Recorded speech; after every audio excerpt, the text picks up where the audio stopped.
You know, the 10 days of darkness or the blackout could have actually been the last 10 days because he got the report about the voter fraud on the 20th, and then the CIA, FBI, and everybody had 30 days to respond to it, and that's January 20th, but he couldn't do anything about it until he waited 10 days and thought about it, which would be now.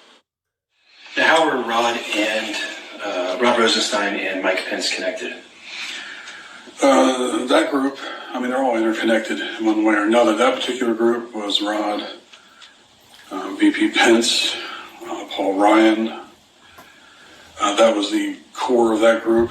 Robert was in there, but that was the core of it, and it was an attempt where Rod was the brilliant legal mind behind it to remove President Trump under the 25th Amendment. They actually had an operational name for it at the beginning, Run Silent, Run Deep, but nobody really used it after a while. It didn't make any sense because it was such a small group.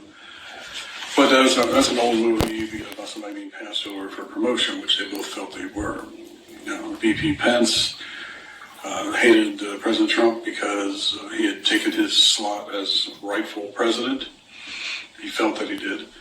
And Paul Ryan was actually considered running as well for a vice presidential slot, and Mitt Romney was also involved. But they thought President Trump was an outsider who had not paid his dues. They just didn't like him.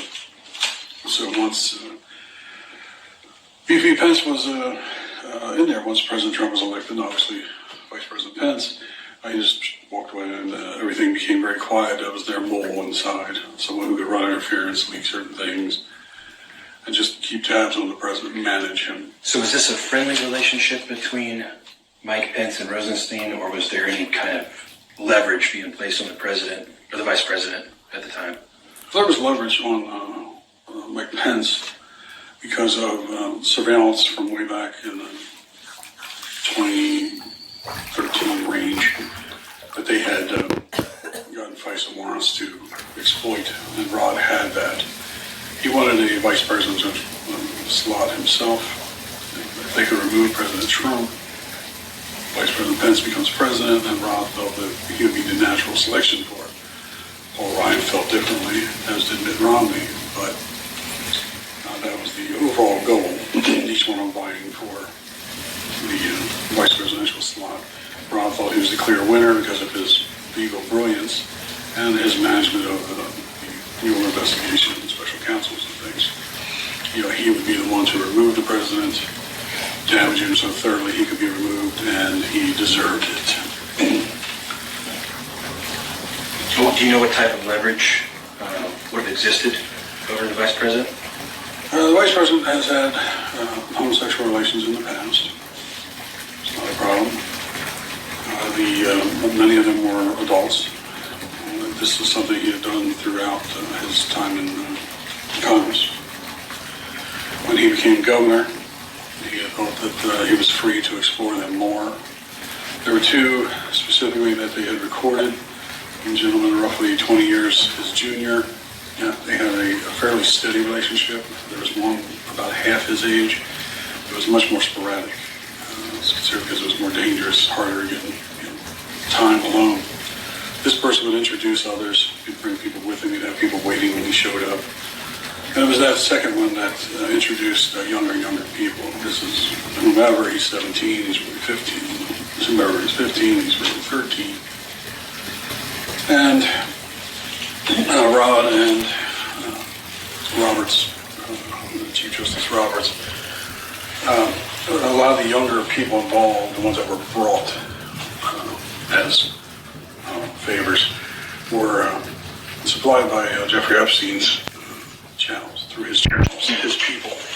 They were able to get FISA warrants because one, of course, Chief Justice Roberts had the FISA court and helped them prepare them, but it was also Epstein was an intelligence asset to various agencies around the world. They used his information, they exploited it for their own good.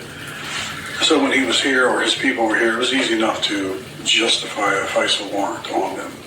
The FBI would enact a warrant, surveil everything, document it, but they would not help anyone. They would not save the child. They would not, reveal that it was more important for them to have the leverage on everything.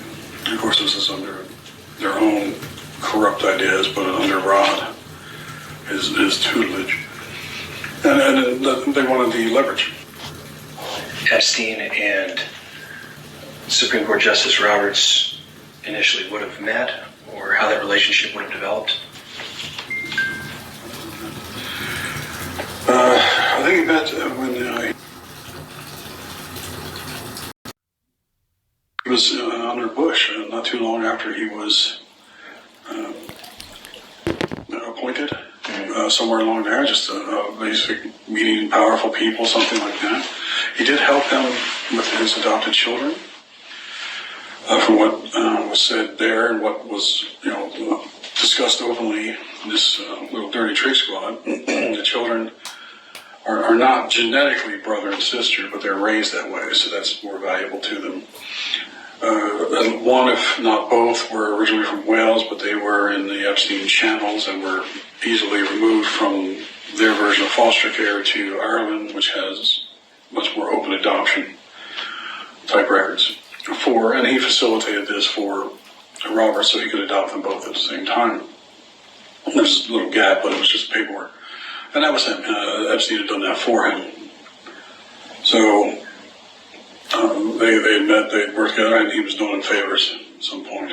Was this something Supreme Court Justice Roberts would have paid for, or is this a favor exchange to Epstein to link up with these children? Or I don't know at that point. It's possible it could be either one. I don't think there would be a payment at that point. It's more for his position. There would be something in type of favor, but I don't know either one that was done.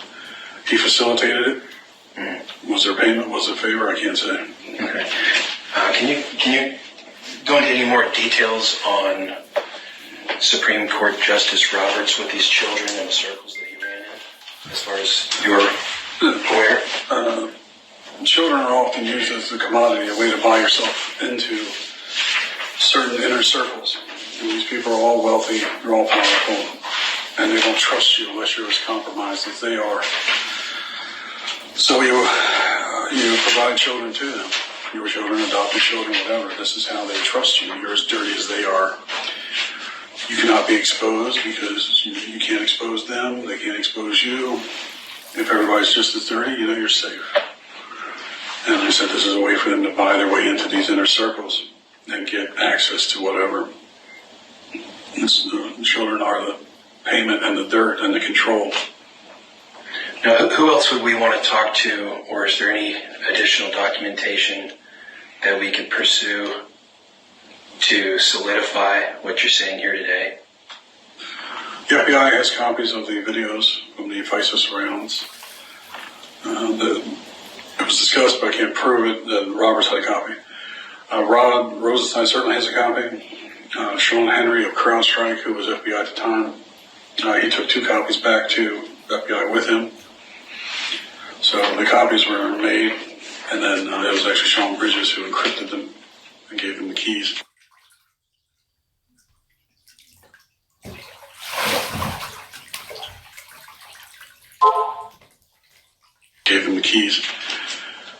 So there are copies out there. And who would be on these tapes, most likely, as far as from your conversations in the trick squad? From just those tapes, I was talking about the copies. That would be Roberts, or excuse me, those would be Pence and his 2 lovers and the younger ones. There were also, they would do the same thing, illegal surveillance, or sometimes but this was mostly in the country, illegal surveillance with Robert's children and whomever they were with. They'd set it up. We knew that they weren't going to be exposed because it's Justice Roberts' children. And please keep in mind, these children have been abused since birth and don't want anything else happening. They've already lived through hell. They don't need anything else. But they were, again, loaned out for these different groups, and they did surveil many of them. Okay. Now, you also have said in past discussions that there was a plot that Roberts was allegedly a part of where they discussed murdering other judges on the Supreme Court under a Hillary Clinton administration. Could you give me some amplifying details on that? This is something the FBI had set up under their guidance from the political people. Going to be a false flag. This has gone out 2 years almost before the election. And it was a sovereign citizen group. Obama did not want any terrorism unless it was white terrorism. So this is a sovereign citizen group that the FBI had infiltrated and armed and instigated against other targets. They were, for the most part, pro-America, but they were racist in some of their origins. They were, a lot of them were divorce scholars with a grudge against the court system anyway, and the FBI people had infiltrated and exploited this. They moved them up to the level of assassinating federal judges, political people, things like that. You want the names? I can tell you. So anyway, part of their plot was various types of attacks on the Supreme Court to take out as many judges as they could. Roberts was aware of this. He actually provided some scheduling. So apparently the justices are not all there at one time. They come and go as they please.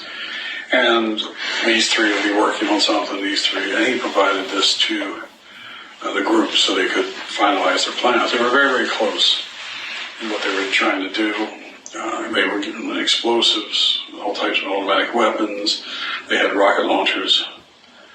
And they were very close to it. They were going to assassinate F. Sailors, a federal judge in Massachusetts, Martha Coakley, Lisa Monaco and her family. They were going to make that look like a home invasion and film it until later when they needed it. And this was their initial attack plan, and then the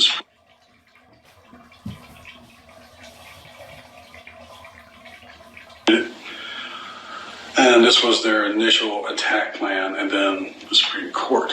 This was a group I'd infiltrated on their request. And when I found out what they were doing, that they were going to attack these judges, when they were going to attack the Supreme Court, I tried to end around them. I had minders, people kept tabs on me. I had FBI minders, but I tried to end run them and expose it. And I took all the evidence. I went to Homeland Security, who were overwhelmed and called in the FBI. And then the DOJ, which came right back on me, and they picked me up just a few weeks later when they found out who I was. And but the damage to their plots had been done. They did get close to assassinating people up there. Lisa Monaco, the judge, were under 24/7 security. Martha Coakley had in-state security. And it did prevent them from going after the Supreme Court, although their plans were all out. They had maps, they had the weapons, they had everything planned. So at least it prevented something like that. Now, were the teams that were supposed to do the actual operations against the judges, were those Americans or were they foreign? No, they were Americans. So they have a third would be the sovereign citizen group, and 2/3 would be FBI people, or people working with the FBI. They were going to get rid of them anyway. They actually had recordings of when they were planning. They're on the phone with me as part of this group, and then they did not hang up the phone. They did not kill the phone, and we were listening to them talk about killing me and my wife, things like that. And another time they actually butt dialed me, and we're talking about, he was on the phone talking to various people and about their plans, about who they were going after, and what they were going to do to us because we knew too much and we were outside at the time. So they could not do their plan. We got the people under surveillance. We saved them. I was given credit for saving them. They were very upset that their plans had gone to crap. Were very upset with me, especially when they came and picked me up. But it stopped it. Their plans were written out. They had maps, they had surveillance, they had quite a bit of equipment. What was the timeline that they were hoping to do this in? This would be right after, within the first year of Hillary Clinton's presidency. She was not supposed to lose. So this was all planned up, and it was more than just that. It was twofold. They wanted to pack the court, and take out as many as they could. Roberts was actually helping because he didn't want to be one of them, and he wanted some choice in who would be on the bench after that. He wanted to maintain some form of control So he did provide information. But it was supposed to be done within the first year of Hillary Clinton's campaign so that they could ban firearms as well. But